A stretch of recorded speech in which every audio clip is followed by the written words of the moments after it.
नमस्कार मित्रांनो, तू रे माझा मितवा मालिकेच्या आजच्या भागामध्ये ईश्वरी हे नाश्ता तयार करत असते. त्याच वेळेला अंजलीताई येते आणि म्हणते की काय ग ईश्वरी, काल तुम्ही तुमच्या ऑफिशियल डेटला लग्नानंतरच्या कुठे गेले होतात? तेव्हा मग आता ईश्वरीला काय बोलावं तिची गडबडत होते. ती मनातच म्हणते की बारा खेळ आता काय करू मी, आम्ही अशा डेटला गेलोच नव्हतो तर मग काय सांगणार तरी काय, मनातल्या मनातच भीती असते. तेव्हा ती म्हणते की काय गो असं काय करतेस, तू मला सांगू शकतेस ना की आम्ही कुठे गेलो होतात ते, नक्की माझा भाऊ तुला कुठे घेऊन गेला होता, सांग कुठे गेला होतात तुम्ही? आता ईश्वरी पटकन तिला उत्तर देते की आम्ही भेळपुरी खायला गेलो होतो. तेव्हा आता लगेचच अंजली म्हणते की काय भेळपुरी खायला, म्हणजे तुम्ही डेटला गेला होतात तेही भेळपुरी वगैरे खायला? तेव्हा ती म्हणते की हो अंजली ताई, त्याचं काय आहे ना की मला भेळपुरी पाणीपुरी वगैरे सगळं खूप आवडतं. तेव्हा अंजली हसायला लागते आणि म्हणते की खरंच चिंटू तुला हे खायला घेऊन गेला होता? ईश्वरी म्हणते की मी काही गडबड केलेली दिसते म्हणून अंजलीताई इतक्या चॉक झाल्यात. तेव्हा ती म्हणते की सांग ना नक्की तुला तो भेळपुरीच खायला घेऊन गेला होता ना? तेव्हा ती म्हणते की हो त्याचं काय ना, मला भेळपुरी चाट पाणीपुरी वगैरे सगळं खूप आवडतं म्हणून मला अर्णव सर घेऊन गेले होते. आता ईश्वरीचं असं बोलणं ऐकून अंजलीला शॉकच बसतो. त्यावेळेला मामा म्हणतो की अरे कामाचं सोड रे चिंटू, तू मला सांग की तू काल आणि ईश्वरी कुठे गेला होतात दोघं जणही? तेव्हा वल्लरी पण तिथेच असते. वल्लरी त्या दोघांचंही बोलणं अगदी चोरून ऐकतच असते. तेव्हा मग मामाला तो म्हणतो की मामा अरे हे सगळं काय आता इतक्यात मध्येच? तेव्हा मामा सांगतो की अरे बोल रे काय आहे, मला सांगायला काय प्रॉब्लेम आहे, सांग ना. तेव्हा अर्णव म्हणतो की मामा अरे आम्ही दोघं जणही एका इटालियन रेस्टॉरंटमध्ये गेलो होतो, तिथे वेगवेगळे इटालियन डिशेस मागवले. आणि मग मामा म्हणतो की काय, म्हणजे ईश्वरीने हे सगळं केलं, ईश्वरी सोबत तू गेला होतास? तेव्हा मामाला तो सांगतो की हो मी तिथेच गेलो होतो आणि ईश्वरीला एका इटालियन रेस्टॉरंटमध्ये घेऊन गेलो होतो. तेव्हा मामाला खरं तर सुरुवातीला यावर विश्वासच बसत नाही. नंतर मग आता ईश्वरीला ती विचारते की बरं मग मला तर खूप आता गंमत वाटते, आमचा अर्णव असा गाडीवरची भेळपुरी शेवपुरी खाईल याच्यावरनं कधी माझा विश्वासच बसला नव्हता. खरंच ईश्वरी तू ना अगदी आमच्या चिंटूला बदलवून टाकलंयस बघ, असं ती बोलून दाखवते. त्यावेळेला ईश्वरी पण हसायला लागते आणि मग अर्णवला ती विचार करतच म्हणते की खरंच चिंटू आणि भेळपुरी मला ना विश्वासच बसत नाही, खरंच खूप आनंद झालाय मला. आता ते दोघं जणही खूप आनंदात असतात, मामाही आनंदात असतो. तेवढ्यातच आता इथे दोघं जणांचंही बोलणं झालेलं असतं. अर्णवने आणि ईश्वरीने आपापल्या परीने खोटं बोलून झालेले असतात. अंजली मामा एकमेकांसमोर येतात आणि दोघं एकमेकांशी एकत्रच बोलण्याचा प्रयत्न करतात. दोघांना काहीच कळत नाही की एकमेकांशी काय बोलतोय. तेव्हा मग मामा म्हणतो की पहिले तू सांग. तेव्हा ती सांगते की तुला माहितीये का मामा, ईश्वरी आणि अर्णव दोघं जणही ना भेळपुरी खायला गेले होते. मामा म्हणतो की भेळपुरी, अगं मला मी अर्णवला विचारलं तर मला त्याने सांगितलं की ते दोघं जणही इटालियन रेस्टॉरंटमध्ये गेले होते, तिथे इटालियन डिशेस मागवल्या आणि त्यांनी त्या काही व्हायोलिनवर डान्स वगैरे केला असं सांगितलं. मग लगेच अंजली म्हणते की मग मला काय सांगितलं तिने की भेळपुरी? तेव्हा तो म्हणतो की यांचं नक्की झालंय काय, म्हणजे हे दोघंही इटालियन रेस्टॉरंटमध्ये भेळपुरी खायला गेले होते, याचा कसला काही मेळच नाही बसत आहे आणि हा सगळा नुसता खेळ होऊन बसलाय, असं मामा तिला बोलून दाखवतो. त्यानंतर मग ईश्वरी म्हणते की अर्णव सर मला ताईने आपण काय केलं त्याबद्दल विचारलंय. तेव्हा तो म्हणतो की काय? मग ईश्वरी म्हणते की एक मिनिट थांबा.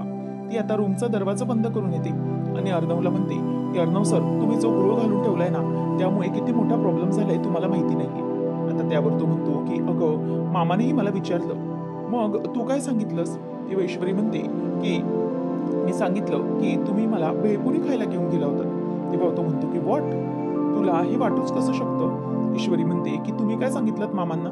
मग तो सांगतो की अगं मी सांगितलं की आम्ही एका इटालियन रेस्टॉरंटमध्ये गेलो होतो. तेव्हा ईश्वरीला धक्काच बसतो. ती म्हणते की काय, तुम्ही असं सांगितलं की आपण इटालियन रेस्टॉरंटमध्ये गेलो होतो? तेव्हा तो म्हणतो की हो. मग अगं तुझं डोकं वगैरे ठिकाणात आहे का? Are you out of your mind? अगं सात्विक फॅशनचा CEO द ग्रेट ASR आपल्या बायकोला पहिल्या लग्नानंतरच्या डेटला भेळपुरी खायला घेऊन जाणार आहे का? तेव्हा मग आता ती म्हणते की हो. मग मला सांगा की भेळपुरी का तुम्हाला असं वाटतंय का की कोणी विश्वास ठेवेल की मी तुमच्यासोबत इटालियन रेस्टॉरंटमध्ये गेली आणि ते तसल्या कसल्या इटालियन डिशेस खाल्ल्या, तुम्हाला माहिती आहे का?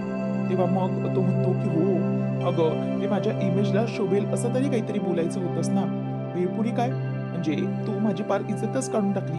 तेव्हा ती म्हणते की हे बघा सर, तुम्ही ना आमच्या भेळपुरीला वगैरे नावं ठेवू नका, कळलं का? आणि विसरू नका तुम्ही एकदा माझ्याबरोबर शेवपुरी खाल्ली होती, विसरलात का? तेव्हा तो म्हणतो की हो, आहे माझ्या लक्षात आणि त्याचा आम्हाला त्रासही झाला होता. ईश्वरी म्हणते की मग त्रास झाला होता, पण तुम्हाला त्याची टेस्ट आवडली होती की नाही त्या चाटची? तो म्हणतो की हो, आवडली होती, पण तरीही डेटवर भेळपुरी खायला जातं का कोणी? तेव्हा ती म्हणते की हो सर, तुम्ही ना आमच्या इंदोरी पदार्थांना नावं ठेवू नका, कळलं का? म्हणजे आम्ही इंदोरी आहोत, हम इंदोर से. तेव्हा तो म्हणतो की हो, ही मुंबई आहे, लक्षात ठेव. ती म्हणते की असू द्या ना मुंबई. निदान या गाडीवर भेळपुरी जेव्हा भैया बनवत असतो तेव्हा तो गाडीवर काय करतोय, कसं बनवतोय हे आपण निदान बघू तरी शकतो ना आपल्या डोळ्यांनी. पण तुमच्या त्या मोठ्या मोठ्या रेस्टॉरंटमध्ये काय, चार भिंतींच्या आड ते लोक काय करतात, कसं बनवतात हे आपल्याला दिसतं तरी का? मग तुम्ही मोठे मोठे नावं ठेवता त्यांच्या मागे. असं म्हटल्यावर आता लगेचच ईश्वरी त्याला म्हणते, तो म्हणतो की एक मिनिट मिस इंदोर, ते एक स्टेटस असतं. तू खात बस ना मग तुझ्या नाश्त्याला भेळपुरी खा, दुपारी जेवणामध्ये जिलेबी खा आणि रात्री समोसा खा. ती म्हणते की हो, खाईन मी, माझ्या इंदूरला नाव ठेवायची नाहीत, समजलं? असं म्हणून ती चिडून आता तिथून निघून गेलेली असते. नंतर मग आता अर्णव हे सगळं तिथेच उभा राहून बघत असतो. ईश्वरी तिथून निघून जाते आणि तिची बडबड सुरूच असते. ती जिलेबी तळत असते आणि म्हणते की हे सगळं ना नुसतं स्वतःच्याच मर्जीने करायला बघायचं. कोणीही डेटवर माझ्यासारख्या मुलीला असं घेऊन जाईल का काही खायला? उगीच आपली स्वतःच खरं करायचं, दुसऱ्याचं काही ऐकूनच घ्यायचं नाही. खरंच बडकूचंदची ही सवयच आहे. तेव्हा मग मामा आणि अंजली लांबूनच तिला बघत असतात. मामा अंजली म्हणतात की नेमकं हे कसलं वातावरण तयार झालंय? तेव्हा ईश्वरीला बघूनच अंजली म्हणते की हिचं काय चाललंय नेमकं आणि ही एवढ्या रात्री इतक्या जिलेबी कशासाठी तळती? तेव्हा तितक्यातच अर्णव येतो आणि तो म्हणतो की काय चाललंय तिथे, काय करते? तेव्हा मग अंजली म्हणते की हो रे, आम्हाला पण कळत नाहीये, आम्ही पण तेच बघण्याचा प्रयत्न करतोय. तेवढ्यात अंजली मागे बघते तर तो अर्णव असतो. तेव्हा दोघं जणी अर्णवला बघून जराशी गडबडतात, कारण की त्यांची जी काही गॉसिपिंग दोघांबद्दल चाललेली असते, अर्णवला बघून दोघेही जरा गडबडतात. अंजली म्हणते की मला नाही कळते चिंटू, बघ तू जाऊन विचार काय, मी ना जरा रात्रांनी बघून येते. असं म्हणून अंजली तिथून बाजूला निघून जाते. त्यावेळेला मग आता अर्णव मामाकडे बघत असतो. आता मामाही त्याला म्हणतो की हो चिंटू, मी एक काम करतो, मी पण जरा रात्रीची राणी बघून येतो. मग तुझ्या राणीकडे आणि विचार काय चाललंय तिचं ते जिलेबी कशासाठी, विचार जाऊन. तेव्हा मामाही तिथून लगेच पळता पाय काढतो आणि मग तो निघून गेल्यावर ईश्वरी इकडे अर्णव येतो आणि म्हणतो की मी सिंदूर, हे काय तू जिलेबी बनवतेस? तेव्हा ईश्वरी म्हणते की अरे, तुम्हाला जिलेबी दिसताय त्या? नाही नाही, मी जिलेबी बनवत नाही, मी तर बटाटे वडे तळते. तेव्हा तो म्हणतो की मी सिंदूर, अगं हे तर जिलेबी आहेत ना. तेव्हा ईश्वरी म्हणते की दिसतंय ना तुम्हाला, मग का विचारताय मला की जिलेबी बनवतेस का म्हणून? उगीच विचारायचं. तेव्हा मग लगेचच ईश्वरी म्हणते की मी माझं काहीतरी काम आहे म्हणून बनवते. तेव्हा तो म्हणतो की मिस इंदोर, एवढ्या जिलेब्या कोण खाणार आहेत पण तुझ्या? अच्छा, म्हणजे तू तुझ्यासाठी स्वतःसाठी या जिलेब्या बनवतेस का? तेव्हा पुन्हा त्याच्यावरून त्यांचे आता वाद सुरू. ईश्वरी त्या जिलेब्याकडे बघत म्हणते की तुम्हाला काय कळणार आहे त्यांची किंमत? मी बनवते ना जिलेब्या, तुम्हाला कशाला काय हवंय? तेव्हा तो म्हणतो की मिस इंदोर, आत्ता मला तुझा प्लॅन लक्षात आलाय, कळलंय मला. मी त्या भेळपुरीवरून तुला बोललो म्हणून तू माझा डाएट खराब करण्याचा प्रयत्न करतेस, बरोबर ना? म्हणजे या जिलेब्या खाऊन घालून तू माझा डाएट स्पॉइल करण्याचा प्रयत्न करतेस, बरोबर की नाही? तेव्हा ईश्वरी म्हणते की मी असं करून तुमचं डाएट स्पॉइल करणार आहे. नंतर ती वाकड्यात चिरतच म्हणते की हो, तुमच्यासारख्या माणसांना सरळ सांगणं जमतच नाही ना. बरोबर आहे, मी बरोबर बोललात तुम्ही. मी ना तुमचं डाएट स्पॉइल करणार आहे. तुम्ही ह्या जिलेब्या खायला पाहिजेत आणि तुमचं वजन वाढायला पाहिजे ना, त्यासाठी मी हे सगळं करते, समजलं? आता असं म्हटल्यावरती ती म्हणते की बरोबर ओळखले तुम्ही अगदी. तेव्हा अर्णव म्हणतो की मिस इंदोर, हे सगळं करू नकोस तू. तेव्हा ईश्वरी म्हणते की का? तुम्ही तर हे सगळं कशाला? आणि हे जिलेबा माझ्यासाठी नाहीच आहे म्हणून. काय ना, तुम्ही मला सकाळी इटालियन रेस्टॉरंटला घेऊन गेला होतात ना, तिथला मलाई, कोफ्ता अशी इटालियन डिश खाऊन माझं पोट ना अगदी तुडुंब भरलेलं आहे. त्यामुळे मला काही आता भूक लागणार नाही. अर्णव तिच्याकडे हसत बघत असतो आणि म्हणतो की ओके, तुझा असंच प्लॅन असेल ना माझा डाएट स्पॉइल करण्याचा, तर ठीक आहे, मी पण तेच करणार. आता हे सगळ्या जिलेब्या आहेत ना मीच खाऊन टाकणार. ईश्वरी म्हणते की ओ अर्णव सर, अहो काय करताय काय? पण तो ऐकायलाच तयार नसतो.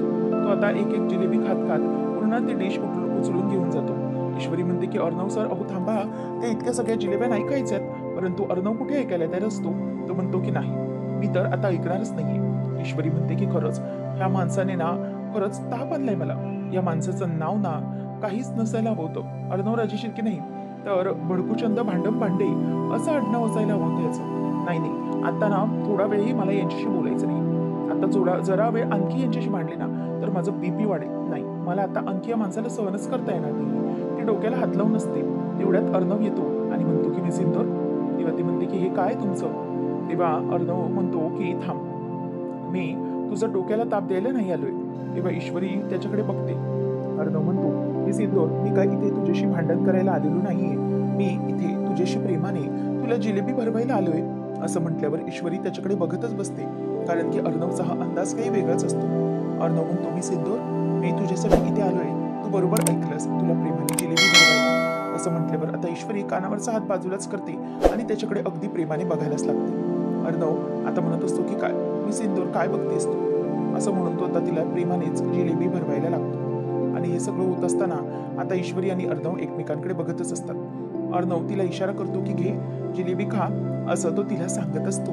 नंतर मग ईश्वरी मात्र पूर्णपणे हरवून गेलेली असते. मी सिंदूर घे, असं तो तिला बोलत असताना ईश्वरी तोंड उघडते आणि जिलेबी खायला पुढे जाणार आणि जिलेबी खायला आ करणार. तेवढ्यातच तिच्या लक्षात येतं की आजूबाजूला कोणच नाहीये, हा फक्त तिला झालेला एक भास आहे. ईश्वरी म्हणते की बापरे, हे काय सगळं? बडकूचंद तर इथे आजूबाजूला कुठेही नाहीये. मग मला असं का वाटलं की बडकूचंद इथेच आलाय? म्हणजे आत्ताच आमचं 2 मिनिटापूर्वी कडाक्याचं भांडण झालं होतं ना, मग अचानक मला असं का वाटलं की बडकूचंद परत माझ्या जवळ आलाय? नक्की हे माझं चाललंय तरी काय? खरं तर बडकूचंद मला आता माझ्या नजरेसमोरही नको होता. खूप वाद झाले होते आमची आणि माझी चिडचिड झाली होती, परंतु तरीही आता मला असं का वाटलं की बडकूचंद मला माझ्या जवळ हवाय म्हणून? नक्की काय होतंय हे मला खरंच काहीच कळायला मार्ग नाहीये. एका सेकंदाला असं वाटतंय की बडकूचंद हा नकोय, परंतु दुसऱ्या सेकंदालाच मला भास होतोय. हे नक्की तुझं काय चाललंय ईश्वरी? असं ती वैतागत स्वतःला विचारत असते. त्यानंतर मग आता सगळेजण सकाळी ब्रेकफास्टसाठी खाली उतरत असतात आणि ईश्वरी मात्र उतरत असताना खाली कोण आहे याच्याकडे लक्ष नसतं, तर अर्णवकडे तिचं लक्ष असतं. दोघे जणही अगदी चिडूनच असतात, कारण की आदल्या दिवशीच्या वादामुळे दोघांमध्ये जरा खूप असतं. तर तिथे तेवढ्यातच अर्णव ईश्वरीला थांबवतो. मी सिंदूर, 1 मिनिट थांब.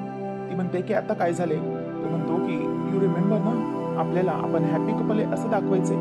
समोर बघितलंस ना राकेश, तर त्याला आपल्याला जळवायचं, बरोबर की नाही? वी आर अ टीम नाव ना, मग आपल्याला कसं वागायचंय हे तुझ्या लक्षात आहे ना? तेव्हा ईश्वरी म्हणते की हो, अगदी चांगलं लक्षात आहे बरं का माझ्या. काहीच घाबरण्याची गरज नाहीये. तुम्ही फक्त व्यवस्थित करा, सारखे भांडत राहू नका, समजलं? तेव्हा ईश्वरीला तो म्हणतो की नाही, मी भांडणार नाही, चल मग. असं म्हणून आता दोघं जणही पुढे पुढे येत असतात. आता अर्णव पुढे जात असताना पटकनच ईश्वरीचा हात धरतो. आता ईश्वरीला खरं तर ते हात धरलेलं खूपच आवडलेलं असतं. दोघं एकमेकांकडे बघत असतात. आता अर्णव आणि ईश्वरी एकमेकांकडे बघतात आणि एकमेकांकडे अगदी प्रेमाने स्माईल देतात, जणू काही त्यांच्यामध्ये काहीच झालेलं नाहीये. आणि दोघं जण चालत हात धरून येत असतात. समोर राकेश चहा पीत बसलेला असतो. त्याची नजर दोघांवर जाते आणि पुन्हा एकदा त्याचे डोळे अगदी गरगरू लागतात, कारण पुन्हा एकदा ईश्वरी आणि अर्णव अगदी आनंदी असल्यासारखं त्याला दिसत असतं. तेवढ्यात अर्णव म्हणतो की चल कम ऑन मिस इंदूर, असं म्हणून तो हात धरून पुन्हा तिला पुढे घेऊन चाललेला असतो. त्यानंतर हे सगळं बघत असताना राकेश आणि बाकीचे सगळे अगदी डोळे टवकारून बघतच राहिलेले असतात. वल्लरीला पण खरं तर हे सगळं पाहून खूप राग येतो. अंजली म्हणते की अरे वा, happy couple, newly wed couple, चला चला नाश्ता करून घ्या. तेव्हा मग मामाला अर्णव म्हणतो की चल अर्णव, बस नाश्ता करायला, ईश्वरी तू पण बस ग. तेव्हा दोघं जणांनाही नाश्त्याला बसवत असतात.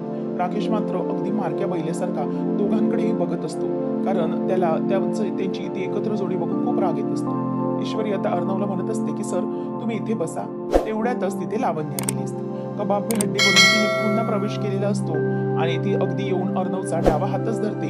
अर्णव चेअरवर बसायला जाणार नाश्ता करायला, तेवढ्यातच हात धरते, त्याला बाजूला घेते आणि म्हणते की ए sir come on, I have to show something, असं म्हणून आता ती त्याला घेऊन तिथून निघून जाते. आता ईश्वरी अगदी बघतच राहते डोळे मोठे मोठे करून. हे सगळं काय? ईश्वरीला जरा ऑकवर्डच वाटायला लागतं. खरं तर तिची ते सगळं वागणं नसतं, ते नॅचरल असतं, कारण की अर्णव सोबतचं जे बॉन्डिंग असतं ते खरंच तयार होत असतं. हे तिला काहीच अजून मनाला समजत नसतं. ईश्वरीच्या समोरच लावण्या त्याच्या हाताला धरते, त्याला बाजूला आणून बसवते. तेव्हा अर्णव तिला म्हणतो की Lavanya, what is this, this is not the way. तेव्हा ती म्हणते की ए यार, मला आता खरंच काही माहिती नाहीये, मला आता खरंच खूप महत्वाचं काम आहे. तुला माहिती नाहीये, इंदोरचं आपलं नवीन लॉन्च होतंय, त्यामुळे आता ही सगळी मीटिंग आपल्याला करावीच लागणार आहे.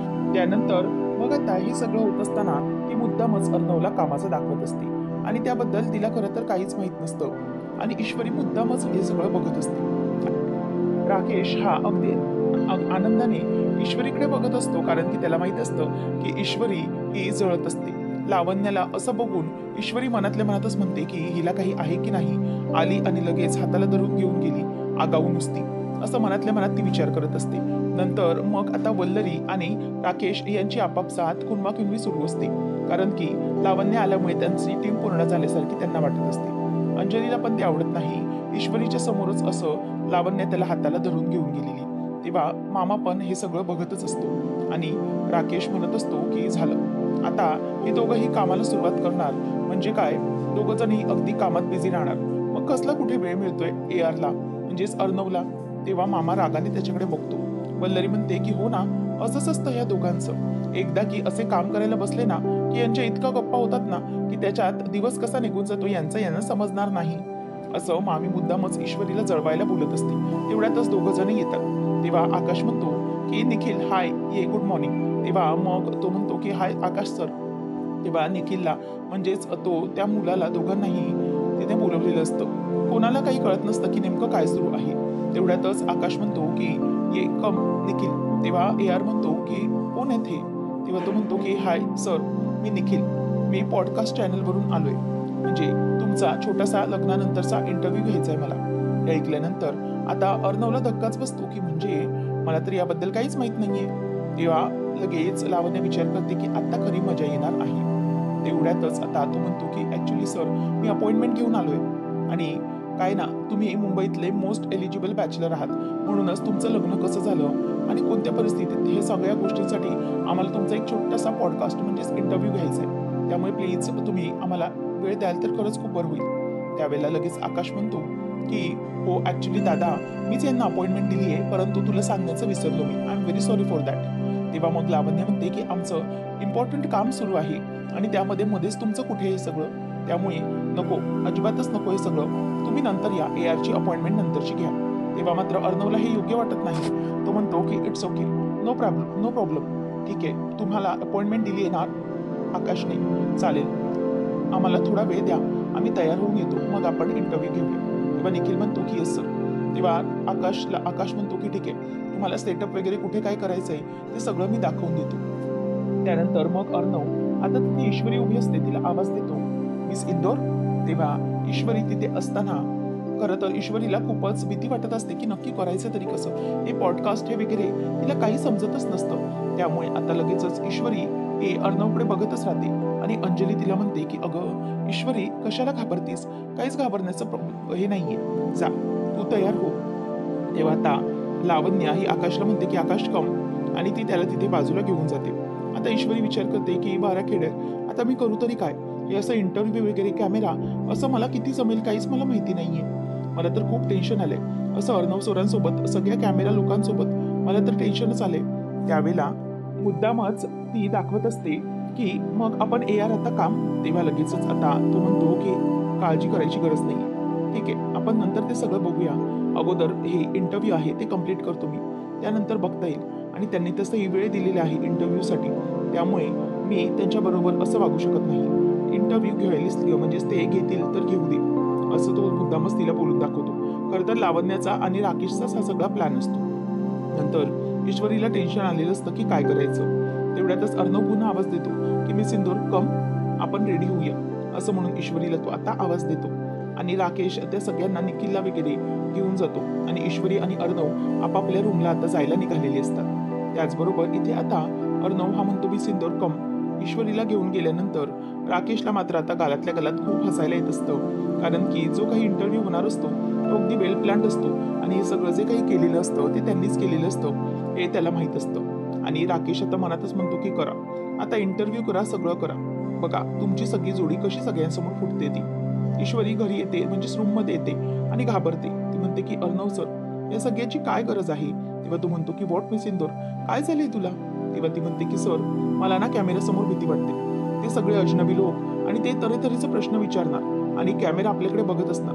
नाही नाही सर, मला ना खरंच खूप अजीब वाटतं कॅमेऱ्यासमोर बोलायला, मला खूप भीती वाटून राहते. तेव्हा मग अर्णव म्हणतो की मिस इंदोर प्लीज, अगं तुझ्यासारखी नॉनस्टॉप बडबड करणारी मुलगी कॅमेऱ्याला घाबरते. हे सगळं ऐकलं ना तर कोणाला तरी जोक वाटेल, समजलं. तेव्हा तो हसायलाच लागतो. ईश्वरी म्हणते की सर प्लीज तुम्ही हसू नका ना, ही काही मजाक नाहीये, मी खरं सांगते तुम्हाला, मी काही मस्करी करत नाहीये, मला खरंच खूप भीती वाटते कॅमेऱ्याची, म्हणूनच मी तुम्हाला बोलते की हे सगळं करणं जरुरीच आहे का. तेव्हा तो म्हणतो मिस इंदोर वेट, हे बघ काहीच घाबरण्याची गरज नाहीये, अगं असंच बोल समजायचं की तो कॅमेरा आहे ना म्हणजे तुझी एखादी मैत्रीण आहे आणि ती तुझ्यासोबत गप्पा मारते. मग बघ तू स्वतः कशी अगदी दिलखुलास गप्पा मारशील तिच्याबरोबर. तुला कधी असं वाटणार नाही की तू कुठल्या वेगळ्या माणसांबरोबर गप्पा मारतेस. आणि बघ मग तू त्या प्रश्नांची उत्तरं कशी अशी पटपट देशील ते. त्यावेळेला मग अर्णव म्हणतो की मी सिंदूर, अगं नको घाबरूस, मी पण असणार आहे ना तुझ्यासोबत तिथे. तेव्हा मग ती म्हणते की नाही अर्णव सर, तुम्हाला ना समजणारच नाही मला काय म्हणायचे ते. एरवी तुम्ही माझ्यासोबत असता समोर बडबडण्यासाठी म्हणून मी बोलते, पण बाकीचे अजनबी लोक जर माझ्यासमोर आले आणि ते इंटरव्ह्यू सगळीकडे अगदी टेलिकास्ट होणार असेल, मग मला भीतीच वाटते. मला ते सगळं जमत नाहीये, मला कळतच नाही मी काय करू. तेव्हा अर्णव म्हणतो मी सिंदूर वेट, आता मी तुला सांगतो की काय करायचं ते. आता तो ईश्वरीला शांत करतो आणि म्हणतो मी सिंदूर, जस्ट क्लोज युअर आईज, मी तुला समजावतो काय करायचं ते. अजिबातच घाबरू नकोस, मी आहे ना तुझ्यासोबत. Close your eyes. आता डोळे बंद करायला सांगितल्यावर ती डोळे बंद करते. घाबरलेली मात्र खूपच असते. अर्णव आता तिचा हातात हात घेतो आणि म्हणतो की मी सिंदूर, डोंट वरी, आठव आपण दोघेही सोबत असलो की आपण काहीही करू शकतो. बघ, आणि इंटरव्ह्यू देताना तू एकटी नसणारेस काही, मी पण असणार आहे ना तुझ्यासोबत. त्यामुळे अजिबात घाबरण्याची गरज नाहीये. आपण एक टीम आहोत, वी आर अ टीम नाव. त्यामुळे आपण दोघंही टीम मिळून काही करू शकतो, कुठल्याही प्रश्नांना उत्तर देऊ शकतो. माहितीये ना तुला. तेव्हा ईश्वरीला आठवतं की कशा प्रकारे त्या बायका हल्ला करायला आलेल्या असताना अर्णव ईश्वरी दोघांनी त्यांना कसं पळवून लावलं होतं. आता त्यामुळेच तिच्या मनात एक वेगळाच आत्मविश्वास निर्माण झालेला असतो. अर्णव म्हणतो मी सिंदूर, आठवले ना तुला सगळं, मग आता तुला घाबरायचंय का? आणि जर काही असेल वेळावाकडा प्रश्न आला तर मी असेनच ना तिथे तुला सावरून घ्यायला. त्याच्यामुळे घाबरण्याची काहीच गरज नाहीये. मी सिंदूर, don't worry, I am there. आपण दोघं मिळून हा सगळा इंटरव्ह्यू फेस करणार आहोत. तू एकटी नाहीयेस, त्यामुळे तू अजिबात घाबरू नकोस. जस्ट चिल, मी असेन तुझ्यासोबत कायम, नेहमी असेन. असं म्हटल्यावर ईश्वरीला मात्र आता खूप आनंद होतो आणि ती खूप खुश होते. तर आता पुढच्या भागामध्ये पॉडकास्ट सुरू झालेला असतो आणि जो निखिल असतो तो इंटरव्ह्यू घेत असतो.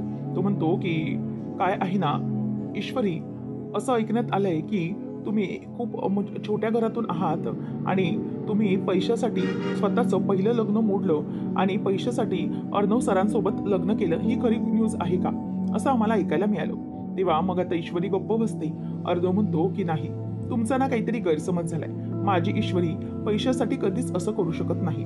माझी ईश्वरी, तिच्या मनाची श्रीमंती ही माझ्याकडे असलेल्या पैशांपेक्षा खूप मोठी आहे. असं ऐकल्यावर आता ईश्वरीला आनंद होतो आणि ईश्वरीला सतत असं वाटतं की अर्णव बाजूला आहे. माझी ईश्वरी तिला बोलतच राहिलंय. ईश्वरीचे म्हणजेच अर्णवचे सतत तिला आता भास होत असतात.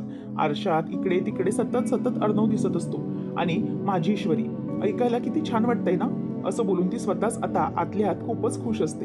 अर्णवने माझी ईश्वरी म्हणून हाक मारल्यामुळे तिच्या कानात सतत तो आवाज घुमत असतो, माझी ईश्वरी.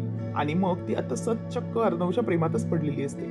ईश्वरीला अर्णवचं आता प्रेम कसं समजणार आणि ती कशी कबुली देणार पाहणं खूपच रोमॅन्टिक ठरणार आहे. अशाच मालिकांचे अपडेट्स जाणून घेण्यासाठी आजच आपल्या चॅनेलला सबस्क्राईब नक्कीच करा. धन्यवाद.